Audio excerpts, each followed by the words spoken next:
비운의 영끌족들 아내 얼굴 보기 민망해졌습니다. 네, 이런 것들이 지금 뉴스의 기사에 나올 정도로 지금 사회적 현상이 돼버렸습니다. 아내 얼굴 보기 민망하다. 아내 얼굴 보기가 미안해질 지경이다. 그래서 영끌족이 패닉이 됐는데 여기서 재밌는 사실은 이거죠. 네, 지금 아파트를 사지 못하는 경우, 사지 않아서 아파트 시세가 올라갔습니다. 이거 누구 잘못입니까? 이 남편 잘못이에요. 네, 남편 잘못입니다. 그런데 똑같습니다. 아파트가 사고 났어. 네, 샀습니다. 샀다. 네, 샀다. 사고 나서 아파트 시세 내려갔습니다. 이 누구 잘못입니까? 남편 잘못입니다. 자, 여기서 우리 중요한 사실이 밝혀졌죠. 모든 인간관계 그리고 잘못은 남편이 잘못했다. 이겁니다. 그래서 지금 모든 불만, 불평들은 이 기준이 되는, 화살이 되는 것은 남편이란 얘기죠. 우리가 지금 코로나 이후에 집값이 급등을 했습니다. 그때 지금 방송 그리고 무슨 이혼 프로그램 봐도 남편 때문에 집을 사지 못했다. 그리고 남편의 모든 화살이 돌아갔는데 이제 집값이 떨어지니까 또 누구 탓 잘못입니까? 남편 탓. 그래서 남편은 또 어떻게 되죠? 아내 얼굴 보기 미안해질 지경이죠. 집에 가면은 이제 바가지 긁기 시작합니다. 너 때문에 못 살겠다. 네. 참, 너 같은 이러면서 지금 부부싸움이 연이어 일어나는 것이 지금 현실이 됐다. 그래서 결국에는 집을 샀는데 영끌족이 돼버린 거죠. 네. 지금 참으로 안타까운 일이 아닐 수가 없습니다. 그래서 서울 아파트도 무너졌는데 무너졌습니까? 모두가 무너진 것은 아니죠. 그래서 노도강 2008년 금융위기 수준으로 하락을 했다는 겁니다. 그래 지난 시간에 말씀드렸죠. 부동산은 언제 가장 많이 하락을 합니까? 부동산. 네. 초입기에 가장 많이 합니다. 자, 주식은 다르죠. 주식은 언제 가장 많이 하락을 합니까? 네. 말기. 하락 말기에 맨 마지막에 항상 투매가 나옵니다. 맨 마지막에. 그래서 투매가 나와야지 악성 매물들, 신용융자 잔고를 다 줄여버릴 수 있다는 겁니다. 그래서 부동산은 초단기에, 초입기에 이제 여기서 이제 투매 같은 게 나오죠. 네. 하락이 나오고, 그 다음에는 무엇입니까? 자포자기합니다. 왜? 실고주하면 되니까. 네. 처음에만 크게 하락을 하고, 네. 그래서 주식하고 부동산은 수순이 좀 다릅니다. 네. 그래서 부동산도 마찬가지지만 지금 외곽지 중심으로, 비인기 지역 중심으로, 비역세권 중심으로 하락세가 두드러진다. 우리가 지금 금융위기 이후 고가 아파트 위주로 떨어졌던 장세는 다시는 안 나옵니다. 여러분들 그렇게 보시면 되고, 그 부분들이 인식의 차이가 많이 벌어졌죠. 어떤 인식의 차이가 벌어졌습니까? 입지에 대한 인식의 차이가 많이 벌어졌기 때문에 그렇다. 그래서 이 인식의 차이를 가장 좌우하는 것은 무엇입니까? 선진국입니다. 선진국. 선진국에 따른 의식 수준. 저는 그렇게 보고 있습니다. 네, 그리고 지금 10만전자 주식도 마찬가지예요. 꿈 비웃던 6만전자. 저는 외인 삼성전자든지인데 개미는. 그래서 지금 개미들의 지금 대표적인 영끌족의 모습을 지금 보이죠. 영끌족. 영끌족이 이렇게 생겼다고 하더라고요. 네, 지금 눈물을 흘리고 있고. 그래서 지금 영끌족이 되느냐 안 되느냐는 오로지 하나의 변수밖에 없습니다. 그 변수가 무엇입니까? 네, 미풍 선생 방송을 보느냐 안 보느냐 이것 때문이에요. 보는 사람들은 영끌족이 안 되는 겁니다. 보지 않은 사람들은 영끌족이 되는 거예요. 왜? 타이밍 때문인 겁니다. 타이밍. 그래서 여러분들한테 계속 말씀드렸죠. 이 삼성전자 주가입니다. 이거 다 말씀드렸잖아요. 이 전날, 당일도 아니고 전날이 고가 친다고 말씀드렸잖아요. 거기 주식해서 없애라고. 지금도 이 영상 남아 있습니다. 3일 동안 말씀드렸죠. 어떻게 됩니까? 무너진다고 했죠. 그래서 이 삼성전자의 주가는 기준점이 얼마라고 했습니까? 1년 6개월 전에, 1년 7개월 전에 말씀드렸습니다. 5만 천 원입니다. 5만 천 원. 자, 5만 천 원에서 어디까지? 5만 원. 네. 여기를 붕괴시키냐, 붕괴시키지 않느냐가 지금 관건이 됩니다. 붕괴시켜도 추후에 장이 돌아서면은 반등을 합니다. 5만 원에서 5만 천 원을 지켜도 이후에는 반등을 하게 되겠죠. 장이 바뀌게 되면 대세상식장으로 올라가게 되면 바뀌는데, 자, 이 5만 원을 붕괴하는 시점과 붕괴하지 않은 시점이 되겠죠. 네, 이 차이는 무엇입니까? 가장 큰 차이가 반등을 했을 때 반등의 목표치가 달라집니다. 목표치가. 5만 원을 깨고 나서는 목표치가 줄어듭니다. 5만 원과 5만 천 원을 지켜야지 이것은 아직까지는 큰 대세가 남아있다라고 볼 수 있는 겁니다. 그것이 무엇 때문입니까? 예, 마디요, 마디. 마디를 잘 알아야 됩니다. 이 마디는 무엇에 따라 결정됩니까? 시간에 따라 결정됩니다. 시간. 그래서 지금 여러분들이 보시는 뭐 주식 방송 이런 거 보시면은 이런 얘기 안 합니다. 이런 얘기. 정확하게 지금 최저점, 최고점을 이거 얘기를 누가 해줍니까? 네. 지금 여러분들 보시면 아시겠지만 종합주가지수 경로를 전부 다 말씀드렸죠. 이 전날 이 다 말씀드렸잖아요. 요 패턴들. 그 다음에 급등한다. 네. 뚫고 나면 급등하고 이 날짜 정확하게 말씀드리고 이 전고점 한번 돌파했다가 그 다음 무너지고 이 선은 무조건 깨고 내려가고 그 다음에 이 선이 뭡니까? 이 선. 네. 1차 저점. 그 다음에 무엇입니까? 2000포인트 깨고 내려가고 그 다음에 대세 상승으로 가는 나오는데 자, 이 폭이 크면 안 된다고 했죠. 하락폭이 크면 안 된다. 네. 일단은 2000포인트는 깨고 내려간다. 라는 부분을 일단은 말씀드렸고 며칠 전부터 계속 말씀드렸잖아요. 또. 자, 이 현대차도 말씀드렸죠. 경로가 다르다고 그랬죠. 네. 경로가 다르다. 하락폭 자체가 다르죠. 하락폭. 이 하락폭에 대한 이 상승폭에 대한 하락폭을 2분의 1과 다르고 그 다음에 삼성전자 보시면은 이 경로가 다르다고 했죠. 많이 빠지면 안 됩니다. 이 보시면은 네, 여기도 마찬가지죠. 지금 보시면은 여기서 여기까지죠. 절반이 무너졌습니다. 많이 빠지는 게 좋은 게 아닙니다. 이것은 나중에 반등할 때는 낙폭과대밖에 없어요. 낙폭과대. 그래서 현대자동차하고 삼성전자는 주가 흐름이 완전히 다르다고 말씀드렸고 현대자동차를 사라는 얘기 아닙니다. 자꾸 어떤 사람은 뭐 현대자동차 지금 사야 되냐 말하고 그건 여러분들이 선택하는 거고 자, 맨 마지막에 투매 나온다고 했죠. 그러면 현대자동차도 나중에 빠질 수가 있습니다. 사라는 얘기가 아니고 하락장에서 버티는 종목이 있느냐 하락장이 급락하는 종목이 있느냐 이 차이입니다. 이것이 무엇이라고 했죠? 이 플랫이죠. 플랫. 네. 그래서 하락장에 상승에서는 잘 반영을 하고 하락에서는 반영을 하지 않는 주식이 가장 좋은 주식이다. 이렇게 보시면 될 것 같아요. 그것이 나중에 수익률의 차이를 만든다. 라면 되는 거죠. 그러면 여러분들이 아시는 것과 마찬가지요. 주식도 마찬가지입니다. 다 이렇게 사이클이에요. 사이클. 오름이 있고 내림이 있고 이렇게 사이클입니다. 그런데 인간이 이렇게 하지 못하는 게 뭡니까? 망각이죠. 망각. 그리고 잘못된 전문가들을 계속 여러분들에게 주입이 되는 겁니다. 네, 이것이 환상을 계속 심어주는 겁니다. 환상. 잘못된 전문가, 뭐 3% 방송 절대 보면 제가 이날 말씀드린 게 무엇입니까? 3% 방송 보면 여러분 죽는다고 그랬어요. 연불리 방송 무슨 뭐 3% 방송 여러분들 주식 방송 보면 여러분들 전부 다 죽는다고 그랬습니다. 자, 여기서 중간에 신용을 쓰면 어떻게 되겠습니까? 신용. 네. 계좌 반토막 나면 신용 쓰면 어떻게 되겠습니까? 그 전에 여러분들이 반대매매 나갑니다. 그래서 계좌를 없애라고 그런 거죠.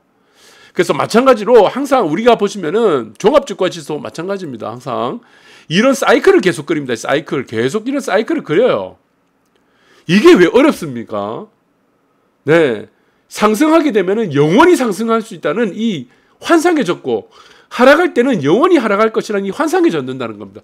이게 부동산도 똑같아요. 부동산도 이게 똑같습니다. 기준점만 이렇게 올라갈 뿐이지. 왜 여러분들이 망각을 합니까? 망각을. 바보예요. 망각을 하시면 안 됩니다. 망각을 하기 때문에 미풍선생 방송을 들으라는 겁니다. 예, 미풍선생 방송을 듣게 되면 까먹지는 않는다는 거죠. 망각을 하지 않는다는 겁니다. 오블리언이 하지 않는다는 겁니다. 그래서 여러분들이 잘 보시기 바라고, 네, 결국에는 여러 가지 지금 뭐 주식도 마찬가지로 부동산도 마찬가지지만 이 사이클에 대한 경기순환이라고 하죠. 이 경기순환에 대한 우리가 지금 본질을 깨우치지 못하면은 영원히 지금 끌려다닙니다. 영원히.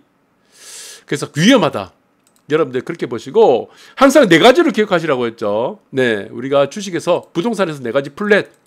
제가 항상 얘기한 것입니다. 플랫 1번. 2번이 무엇입니까? 힙소. 네, 이게 진짜인지 가짜인지 다이버전스인지. 3번 다이버전스, 디버전스. 네, 4번 뭡니까? 네, 4번이 뭐죠? 저도 까먹었는데 시간입니다. 시간. 자, 시간을 봐야 된다. 그 다음에 페일러. 자, 페일 유알리. 이 페일러 실패가 되는지 아닌지 다이버전스가 되는지. 자, 이런 것들을 여러분들이 잘 보시고 여러분들이 중요하게 생각할 그 호가창 봐봐 의미 없습니다. 가격은 보지 마세요. 가격. 가장 중요한 것은 시간이다. 저는 그렇게 보고 있습니다. 여러분들 참고해 주시기 바라고. 자, 그리고 코인 주식 대박 노렸다가 쪽박. 이 마찬가지죠. 코인 경로 다 말씀드렸습니다. 8천만 원 꼭지 한번 치고 네, 비트코인. 그 다음 여기서 뭐죠? 3,500만 원 다 말씀드렸죠, 방송에서. 그 다음에 정고점을 중간에 가거나 정고점 가거나 정고점 살짝 올라가도 결국에 무너진다고 했죠. 3,500원 다시 깬다고 그랬죠. 자, 경로를 다 말씀드렸는데 이것을 투자를 못한다? 내가 지금 쪽박을 찼다? 아니면 영끌이 돼버렸다? 네, 이거 다 여러분들 다 이거 돈 다 날아갑니다, 여러분들. 네, 여러분들 그렇게 보시기 바라고. 그리고 영끌 비트 뛰어들었던 MZ세대 지금 어디로 갔냐? 뭡니까? 어디로 갔습니까? 마포대교 아니면은 지금 어떻게 되겠어요? 신용회복하거나 지금 뭐 어떻게 되겠습니까? 그래서 이런 사태를 미연에 막아야 됩니다. 특히 2030 세대 같은 경우는 경험이 부족하죠. 우리가 나이가 40이 되면 뭐라고 합니까? 지금 인생 강의가 갑자기 되버렸는데 나이가 40 되면은 불혹이라고 합니다. 불혹. 불혹의 나이죠. 이 불혹이 뭡니까? 혹하지 않는다는 거예요. 유혹이 되지 않는 나이라는 겁니다. 세상의 거짓말에 미혹되지 않는 나이를 우리가 40이라고 합니다. 40 정도가 되면요, 이제 세상을 알기 시작한다는 거죠. 세상의 논리를. 우리가 나이가 50이 되면 뭡니까? 뭐라고 합니까? 지천명이라고 하죠. 지천명. 지천명이 뭡니까? 무슨 철학관도 아니고 지금 지천명은 타고난 운명을 안다는 겁니다. 운명. 나의 타고난 운명을 알 수 있는 나이가 50세라는 얘기죠. 자, 그런데 40이 된 나이도 50이 된 나이인데도 이러한 지금 세상의 우주만물의 법칙, 자연의 법칙을 이해하지 못한다면 어떻게 하겠습니까? 이 사람을. 아이와 같다는 겁니다. 3살짜리 아이하고 다른 바가 없다는 겁니다. 여러분들 정말 반성하기 바랍니다. 네, 그래서 본질을 깨우쳐라. 세상의 본질은 변하지 않는다. 여러분들의 마음만 변하는 겁니다. 여러분들이 결혼할 때는 정말 지금 사랑하는 사람과 천년만년 같이 살 거라고 결혼을 합니다. 결혼도 마찬가지죠. 결혼. 네, 똑같은 이치잖아요. 그런데 여러분들은 여러분들의 아내가 있죠. 여러분들의 남편이 있습니다. 그러면서 불만을 계속 쏟아냅니다. 불만. 같이 살아보니까 이제 불만이 생기는 거예요. 자, 이 불만이 왜 생깁니까? 여러분들이 다른 사람을 변한 거 아닙니다. 여러분들의 와이프라든가 여러분들의 남편이 변한 거 아니에요. 내 자신이 변했기 때문에 그 사람이 변한 것처럼 느껴진다는 겁니다. 그래서 이게 한심하다는 겁니다. 사람의 변함서는 안 된다. 사람의 생각과 사람의 마인드라든가 사랑은 변해서는 안 된다. 그것이 여러분들이 나이가 40이 되든 50이 되든 1000명이 되든 불혹이 되든 나이 40에 불혹이 되든 이 세상의 논리를 빨리 깨우쳐야 되는 것이다. 그래서 모든 잘못은 여러분들 자신에 있다. 그리고 더더욱 큰 여러분들의 잘못은 미풍성생 방송을 듣지 않기 때문에 이 불행이 닥치는 거다. 이렇게 보시면 될 것 같아요. 그래서 부동산도 마찬가지입니다. 부동산 보시면은 자, 입지에 대한 우리가 항상 있습니다. 부동산은 무엇이죠? 버티는 게임이죠. 버티는 게임. 버티기 게임이에요. 딴 거 없습니다. 꼭지에 사든 바닥에 사든 상관없어요. 사실은. 왜 그렇습니까? 버티면 그만이거든. 내가 사는 집이잖아. 하락장에서는 무엇이밖에 없습니까? 가수요, 투기수요 없습니다. 100% 실거주죠. 실수요 시장이 하락장입니다. 전세시장, 월세시장은 똑같은 거예요. 그러면은 버틸 수 있다는 겁니다. 그런데 무엇을 가지고 버티냐는 겁니다. 무엇? 대도하는 거 가지고 버틸 것이냐? 이것은 아니죠. 그래서 항상 무엇입니까? 부동산은 무엇입니까? 로케이션이죠. 로케이션. 로케이션이 뭡니까? 결국은 입지라는 겁니다. 입지. 이 한 단어에 다 끝이에요. 자, 한남더일이 2014년도, 2013년도에 얼마입니까? 실거래가 7억이죠. 7억. 7억 8억이었죠. 14년도, 13년도에. 근데 사람들은 뭐라고 했습니까? 한남더일이 26평입니다. 이게. 한남더일 26평은 쓰레기라 그랬어요. 저기 왜 들어가냐고. 저거 사느니 벤츠 뭐 산다 그랬어요. 자동차를 사지. 해외여행 다니지. 지금 이 아파트가 어떻게 됐습니까? 자, 신고가를 쳤는데 30억이에요. 지금 호가가 32억입니다. 30억 밑으로 호가가 없습니다. 왜 그렇습니까? 로케이션, 입지라는 겁니다. 부동산은. 사실은 내가 언제 사냐 마냐 사실은 큰 차이가 없어요. 입지란 것은 무엇입니까? 결국에 무엇으로 따지죠? 한정성이죠. 한정성. 희소성. 살려고 하는 사람들은 많은데 팔려고 하는 사람이 없을 때 그것이 무엇이라고 하죠? 희소성이라고 하는 거죠. 한정성. 그래서 희소성과 한정성에 대한 입지만 보게 되면은 때가 중요한 것이 아니다. 언제라는 개념이 주식처럼 언제라는 개념이 그렇게 중요한 것은 아니다라는 겁니다. 네, 그렇게 보시기 바라고. 지방 아파트도 마찬가지예요. 옥석가리가 지금 심화되고 있습니다. 지금 서울도 마찬가지지만 희소성 있는 아파트는 어떻게 됩니까? 희소성 있는 부동산은 신고가 계속 나오죠. 그래서 제가 신고가 미분양이 작년에 계속 얘기했던 게 이겁니다. 여러분들 아무거나 사면 된다고 모든 부동산에서 얘기할 때 GTX가 부동산에서 지금 호재라 가면서 떠들어대는 그 방송들 보는 사람들을 다 어떻게 됐습니까? 다 영끌족이 돼버린 겁니다. 마포대교에 올라가기 바쁜 사람이 돼버렸는 겁니다. 제 방송을 참고했던 사람들은 마포대교에 올라갈 일이 없어요. 그래서 신고가 미분양이 이제 같이 되는 사회라고 했죠. 네, 같이 나온다고 했죠. 지방도 마찬가지입니다. 결국 희소성이에요. 탄탄한 입지 갖춘 아파트 가치는 계속적으로 상승한다는 겁니다. 그러니까 오늘자 기사가 나온 것이 오늘자 발표됐어요. 오늘자 LCT 신고가 계속 나오는 거예요. 이 아파트의 특징은 뭡니까? 희소성이죠. 희소성. 이 단어 하나밖에 없습니다. 결국에 뭡니까? 입지라는 얘기고 이 입지는 무엇입니까? 로케이션입니다. 로케이션. 다른 단어 다 필요 없다. 여러분들이 영끌족이 되느냐 영끌족이 되지 않느냐의 관점은 무엇입니까? 아까 주식도 보셨죠. 떨어지지 않는 주식. 네, 떨어지지 않는 부동산. 언제? 남들이 다 떨어질 때. 나는 떨어지지 않는다. 그거는 굉장히 큰 메리트를 갖고 있다. 그러한 부동산과 아파트와 주식은 나중에 상승기를 접하게 되면 크게 올라가는 물건이 된다. 부동산이든. 그래서 여러분들이 이러한 것들에 대해서 본질을 잘 이해하시기 바랍니다. 감사합니다.